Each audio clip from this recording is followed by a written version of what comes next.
In the summer of 1940, over 300,000 Allied soldiers narrowly escaped destruction on the beaches of Dunkirk. But while the men made it across the Channel, they left a staggering amount of hardware behind. That rapid evacuation meant abandoning tens of thousands of rifles, machine guns, and anti-tank weapons.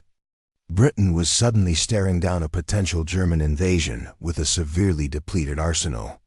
To plug the gap, the British government bought up American Thompson submachine guns. But the Thompson was a peacetime design. Its heavy forged receiver and intricate machining pushed the cost to a steep $200 a unit, and U.S. factories simply couldn't produce them fast enough to rearm an entire military. The military mandate shifted immediately. The British Army needed a submachine gun that could be manufactured cheaply, quickly, and crucially, built in small workshops because the country's primary industrial centers were under constant threat from the Luftwaffe. This environment of sheer desperation forced a complete pivot in how weapons were designed. The goal was no longer to craft precision firearms. The goal was to churn out raw survival tools. The task fell to Major Reginald Shepard and designer Harold Turpin. Combining their last initials with the first two letters of the Enfield Royal Small Arms Factory, they named their new project the Sten. Their initial design, the Mark I, still clung to a few traditional gunsmithing habits. It featured a wooden handguard, a folding forward grip, and a machined conical flash hider. While it was significantly cheaper to produce than the Thompson, it still required specialized machining. Producing 100,000 units proved that the Mark I was entirely too complex for the scale of the crisis Britain was facing. To arm a nation overnight, Shepard and Turpin had to ruthlessly abandon pre-war aesthetics. They needed to strip the weapon down to its absolute barest mechanics. The result was the Mark II. The wooden furniture and flash hiders were entirely deleted, replaced by a simple strut for a stock and crude, stamped sheet metal for the body. This manufacturing philosophy reached its extreme with the Mark III model. Designers took a single flat piece of sheet steel, rolled it into a cylinder, and welded the top, merging the receiver and the barrel shroud into one continuous, unmachined tube. The economic metrics of this redesign were staggering. The Mark III contained just 47 parts. A single unit could be assembled from scratch in 5 man-hours, driving the cost of production down to roughly $10, requiring almost no heavy machining. Parts were stamped out by tiny subcontractors all over the country. In fact, one of the largest manufacturers of the Mark III was the Lyons Brothers Toy Company. This decentralized production model solved the supply crisis.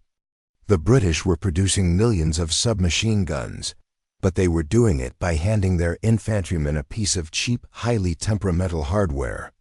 The Sten utilized an open bolt design. The heavy bolt is held to the rear under tension by a large spring. Pulling the trigger releases it, sliding forward to strip a cartridge, chamber it, and strike the primer in one continuous violent motion. But the Sten's most glaring flaw was inherited. To allow soldiers to use captured German ammunition, the British directly copied the magazine design of the MP40. A double column of bullets that forced its way into a single feed exit. This specific architecture created immense friction at the top of the magazine. It formed a mechanical bottleneck that was hypersensitive to dust, mud, and debris, leading to constant jamming in the field. Lacking a forward grip, soldiers instinctively held the gun by its side-mounted magazine. The weight of their supporting hand wore down the magazine catch over time, subtly throwing off the strict 8-degree feed angle required to chamber a round. The open bolt design also presented a terrifying safety hazard. The safety catch was rudimentary. If a loaded, cocked Sten dropped onto a hard surface, the jolt could knock the bolt loose, sending it forward with enough force to fire a round. Entirely on its own.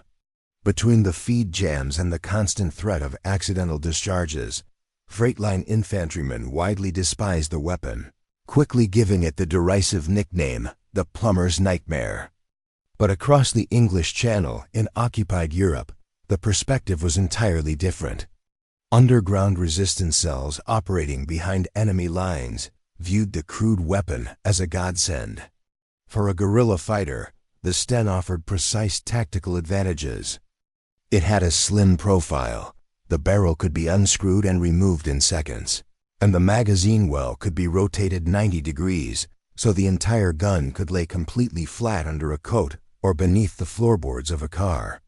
The weapon's low-tech construction allowed the resistance to bypass the need for airdrops from Britain. Underground workshops in places like occupied Poland manufactured thousands of their own direct clones using basic hand tools. The British Special Operations Executive even developed the Mark IIs, an integrally suppressed variant with a ported barrel that lowered the bullet's velocity. It became a highly effective tool for silent ambushes and clandestine raids. The exact traits that made the Sten feel like a liability to a standing army, its modularity, its crude parts, and its simple design made it the ultimate tool for shadow warfare. By 1944, the immediate threat of a German invasion across the Channel had evaporated. With the crisis averted, British manufacturing finally had the luxury of time, allowing them to increase production quality. The result was the Mark V it featured. A return to refinement, sporting a wooden stock and pistol grip, a bayonet lug, and the superior iron sights of the Lee-Enfield rifle. But the earlier iterations of the Sten were never intended to be perfect, everlasting pieces of infantry equipment. They were built out of sheer necessity, designed as a desperate stopgap to plug a deadly hole in national defense when the country's back was against the wall. The legacy of the Sten proves that in industrial-scale conflict, engineering perfection often takes a backseat to volume. When a nation is fighting for its life, raw, mass-produced availability is often the critical difference between survival and defeat.